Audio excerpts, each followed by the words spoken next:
हमारा बैनर, हमारा नाम। किसका नाम इस धरती पे रहा? तेरे जैसे लाखों आए, लाखों इस माटी ने खाए, रहा ना नाम निशान रे बंदे, झूठी तेरी शान रे, मत कर तू अभिमान, मत कर तू अभिमान रे बंदे, झूठी तेरी शान रे, मत कर तू अभिमान। विचार करिए, कौन कराता है? होता स्वयं जगत परिणाम, मैं जग का करता क्या का। अहंकार में मत आ जाओ। सास की सेवा कर दी, बहू बोले मैंने अच्छे से रखा, व्यर्थ है। उसके कर्म ने सेवा कराई है। नफरत है तो उसका कर्म है, सेवा है तो उसका कर्म है। तुमने कुछ नहीं किया, क्या कर दिया? जो भी हो रहा है जगत में, जो निश्चित है तो होना है, केवल ज्ञानी ने गाया है। ध्यान रखिए, कोई कुछ नहीं करता, ना कोई सुख देता, ना कोई दुख। बड़ा आध्यात्मिक पर्व है आज का। कसायों से मुक्ति मिलेगी, कुछ नहीं किया तुमने। विचार, कुछ याद है? जो पुरखे मर गए उनका कोई एड्रेस है तुम्हारे पास? बोलो, कोई फोन नंबर? व्हाट्सएप दे गए हो, ईमेल दे गए हो, कुछ है? कहां गए तुम्हारे पुरखे? पता है? तेरे जैसे लाखों आए, लाखों इस माटी ने खाए। कहां गए वो सब? कहां गए चक्री जिन जीता भरत खंड सारा? कहां गए वे राम और लक्ष्मण जिन रावण मारा? कहां गई रुक्मणी सतभामा और संपत्ति सगरी? कहां गए वो रंग महल और सुवर्ण की रमरी? नहीं रहे वह लोभी कौरव जूझ मरे रण में, गए राज तज पांडव वन को अग्नि लगी तन में। कहां गए? पता है? कुछ पता नहीं है इनका। किसके लिए जीते? मेरा नाम, मेरा रूप, मेरा यश, मेरी ख्याति।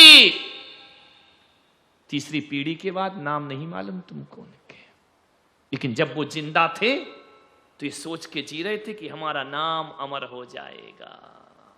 ध्यान रखना पागलों, किसी का नाम अमर हुआ है? आप और हम तो मामूली लोग हैं। आने वाले काल में लोग इस 24वीं को भूल जाएंगे, नई 24वीं संसार के सामने खड़ी हो जाएगी। कितनी 24वीं के नाम याद है तुम्हें? पिछली होगी, भूत भविष्य वर्तमान, अनंत 24वीं हो गई। तीर्थंकरों के नाम निशान मिट गए, चक्रवर्ती के नाम निशान मिट गए, नारायण प्रति नारायण के नाम निशान मिट गए। रहा ना नाम निशान रे पगले, मत कर तू अभिमान रे। कितनी 24वीं बता सकते हो नाम? अरे भविष्य तो छोड़ो, भूतकाल की 24 भगवान के कोई नाम बता सकता है खड़े होकर के? एक दो के नाम मालूम होंगे। तेरे जैसे लाखों आए, लाखों इस माटी ने खाए। किस पर अकड़ता है? इस पे मत अकड़ जाना। हमने ऐतिहासिक चतुर्मास करा दिया, कुछ नहीं। हमारे भी बाप बैठे आएंगे 1-2 साल बाद, कोई ना कोई। मैं इस अहम में आ जाऊं कि अजमेर में जो मैंने किया वो कोई नहीं कर सकता। अरे इस दुनिया में हर किसी के ऊपर एक बाप बैठा हुआ है, ध्यान रखना। भरत जी दिग्विजय करके लौटे, 6 खंड जीत लिए भरत जी ने। साम दाम दंड भेद से 5 मिलेच्छ और 1 आर्य खंड को जीतकर भरत जी लौट रहे हैं अयोध्या। विजयार्थ पर्वत आया, प्रशस्ति लिखना थी भरत जी को। लिखो, छह खंड का अधिपति भरत चक्रवर्ती हुआ। ऋषभ पुत्र भरत, तीर्थंकर पुत्र भरत इस देश का पहला चक्रवर्ती हुआ। शिला पर हीरे की कलम से नाम लिखो सम्राट, चक्रवर्तियों की प्रशस्तियां लिखी जाती है। तुम्हारा नाम अमर हो गया, तुम्हारा जीवन अमर हो गया। भरत जी चले, हाथी से उतरे, हीरे की कलम उठाई, छेनी उठाई लिखने को। भरत जी ने कहा क्या करूं? मंत्री संतरी दरबारियों ने कहा महाराज अपना नाम लिखिए, इस छह खंड पृथ्वी का अधिपति कोई है तो भरत चक्रवर्ती है। भरत ने कहा नाम लिखूं, कहां लिखूं? बोले शिलापट्ट पर अपना नाम लिखिए, विजय की प्रशस्ति लिखिए। भरत जी ने देखा कि मैं लिखूं कहां? तेरे जैसे लाखों आए, लाखों इस माटी ने खाए। भरत जी ने कहा मेरे से पहले इतने चक्रवर्ती हो गए, मैं अपना नाम कहां लिखूं? बोले महाराज परंपरा यही है, पुराने चक्रवर्ती का नाम मिटाओ और अपना नाम लिख करके जाओ। भरत जी के हाथ से हथौड़ी छूट गई, छेनी छूट गई। पुराने का नाम मिटाऊं, अपना नाम लिखूं, इसका मतलब कोई मेरा नाम मिटाने वाला भी इस धरती पर पैदा होगा। आज मैं किसी और का मिटा रहा हूं, कल मेरा नाम भी मिटाया जाएगा।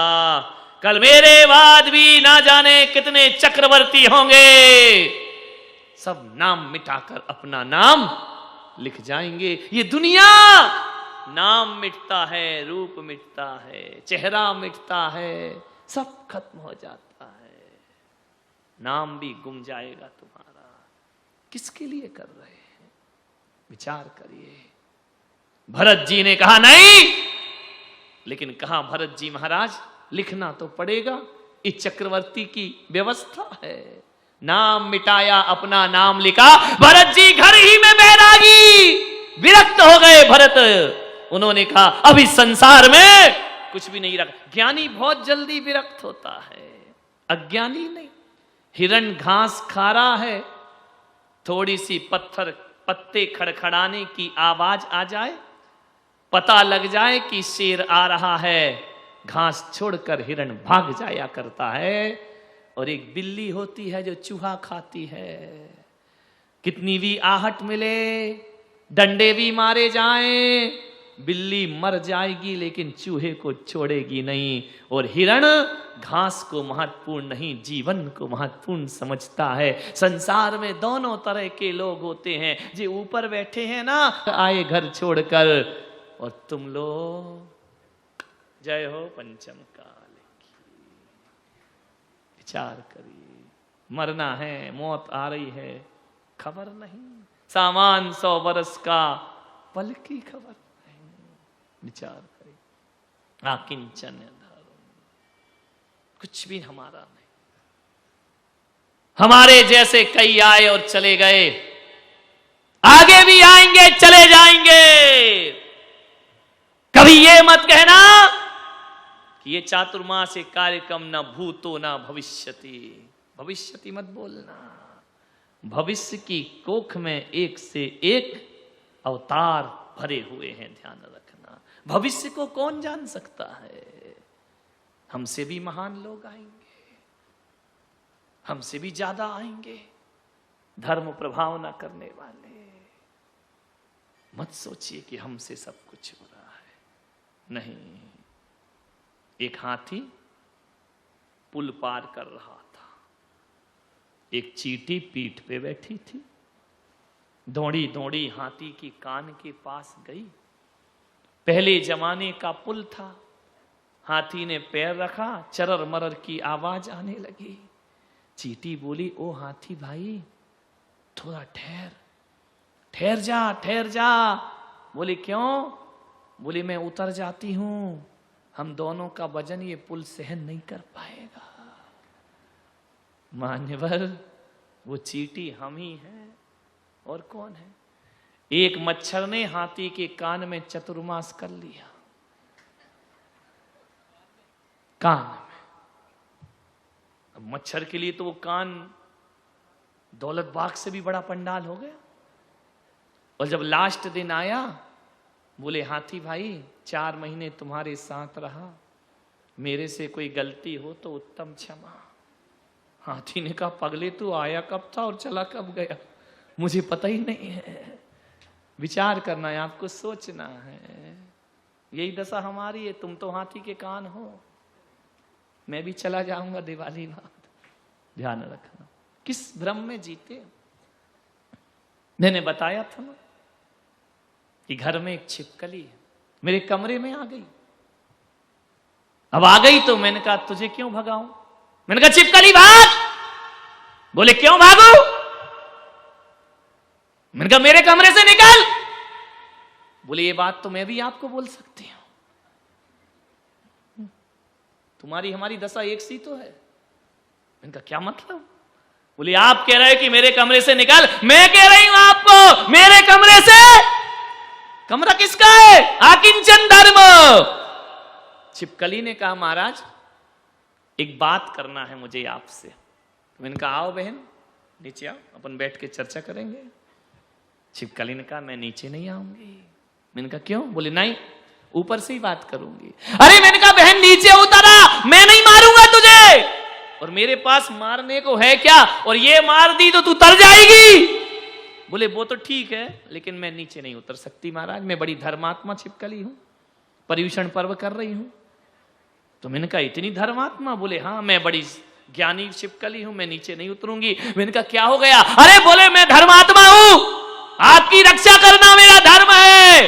तो मैंने कहा तू मेरी रक्षा क्या करेगी? बोले मुझे ये डर है कि मैं उतर गई तो छत गिर जाएगी। ध्यान रखना, इस छत को मैंने संभाल रखा है। वो छिपकली कोई और नहीं, आप और हम हैं। जो हम कहते हैं इस समाज को हमने संभाल रखा है, इस परिवार को हमने संभाल रखा है, इस घर को हमने संभाल रखा है, बहू बेटों को हमने, कोई किसी को नहीं संभालता है। कौन के सब अपने अपने में संभले हुए हैं। ज्यादा इसमें मत रहो। राष्ट्रपति प्रधानमंत्री भी देश नहीं संभाल सकते हैं। कितने राष्ट्रपति आते हैं चले जाते हैं, देश में कोई फर्क पड़ता नहीं है। कितने सम्राट आकर के चले गए, कितने चक्रवर्ती आकर चले गए, कोई फर्क नहीं पड़ता है। आज का यही चिंतन करना है सारे दिन। ध्यान रखना, उत्तम आकिंचन धर्म, इसका चिंतन जिसने कर लिया, मृत्यु के बाद ही नहीं जीते जी वो भगवत्ता को उपलब्ध हो जाया करता है। ध्यान रखिए, क्या है हमारा? कुछ नहीं। मैं संग चलाता हूं, मैं घर चलाता हूं, मैं परिवार चलाता हूं। पत्नी अपने भाग्य का खाती है, पति अपने भाग का खाता है।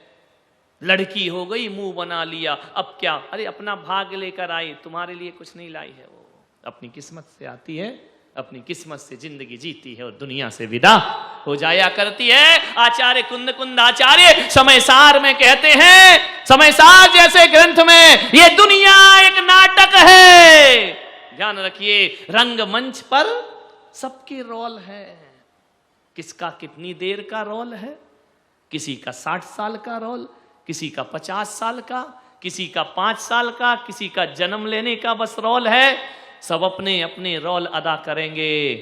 रोल खत्म होगा, स्टेज से नीचे उतरना पड़ेगा। उतर करके तुम्हारा रोल खत्म, अब पूरे सीरियल में तुम दिखाई नहीं दोगे। ये जिंदगी भी एक नाटक है, जिंदगी भी एक रंगमंच है। सब अपना अपना रोल अदा करेंगे और दुनिया से एक दिन विदा। जो मेले में पंथी जन मिलने फिरे धरते, त्यो तरवर पे रैन बसेरा पंछी या करते। कोस कोई दो कोस उड़े, कोई फिर थक थक हारे। जाए अकेला हंस संग में, कोई न पर मारे। मेले में मिल गए अपन सब लोग, कौन किसका है? यो मेले में पंथी जन मिलने फिरे धरते, त्यों तरुवर पे रैन बसेरा पंछी आ करते। पक्षियों ने रात बिता दी वृक्ष पर, सुबह होते ही अपनी अपनी दिशा में एक मां का बेटा बाहर पढ़ने जा रहा है। मां उदास है। बेटे ने कहा, मां तू उदास क्यों है? तूने ही तो कहा था कि बाहर जाके पढ़ाई कर, अच्छी शिक्षा प्राप्त कर। पति ने कहा, देख तेरी ख्वाहिश थी कि ये बाहर जाके पढ़े, अब जा रहा है तो कितनी भी ख्वाहिश रख लो, जब बेटा जाता है ना तो मां ये नहीं चाहती कि बेटा नहीं जाए, बेटा जाए। लेकिन गम इस बात का होता है कि बेटा दूर जा रहा है, अलग जा रहा है। बेटे ने कहा, मां तू ऐसी उदास होएगी तो फिर मैं नहीं जाऊं। नहीं बेटा तू जा, तेरी उन्नति कर, पढ़ाई कर। दुख इस बात का है कि तू जा रहा है। पति से कहा, देखो 12 बजे की ट्रेन है, पहली बार मेरा बच्चा अकेला जा रहा है, बिल्कुल अकेला है, मेरा जी घबरा रहा है, अच्छे से बिठाना गाड़ी में। पति ने कहा, तू चिंता पागल है क्या? 18-19 साल का लड़का हो रहा है। बोले नहीं, मां हो ना। गया बेटा को छोड़ने, इतनी भीड़ ट्रेन में, इतनी भीड़, पैर रखने को जगह नहीं। जैसे तैसे टीटी को पैसा देके कर आके एक सीट बनवाई, बेटे को बिठाया, लौट के आ गया। उदास है मां घर में। मां ने कहा, बेटा चला गया? बोले हां। अब चिंता क्यों करती है तू? अकेला गया है। पागल है कि अकेला गया है? इतनी भीड़ थी, बोगी में 100 आदमी भरे 70 की जगह, और तू कह रही कि अकेला गया है। इतनी भीड़, पैर रखने की जगह नहीं है, और तू कह रही अकेला। अरे बोले उस शहर में अकेला। अरे शहर में? दिल्ली पढ़ने गया है, साइकिल चलाने को तो जगह नहीं वहां, और तू कह रही शहर में अकेला गया। अरे जिस मकान में रहेगा, अरे अपार्टमेंट में रह रहा, फ्लैट में रह रहा है, 400 फ्लैट है वहां, तू कह रही कि अकेला रह रहा है। अब विचार करो, कोई जंगल बनवास हिमालय में थोड़ी चला गया बेटा। लेकिन मां क्या कह रही है? ट्रेन की बोगी में भले कितने लोग बैठे हों, ये सब संयोग तो है, मगर साथी कोई नहीं है। ध्यान रखना।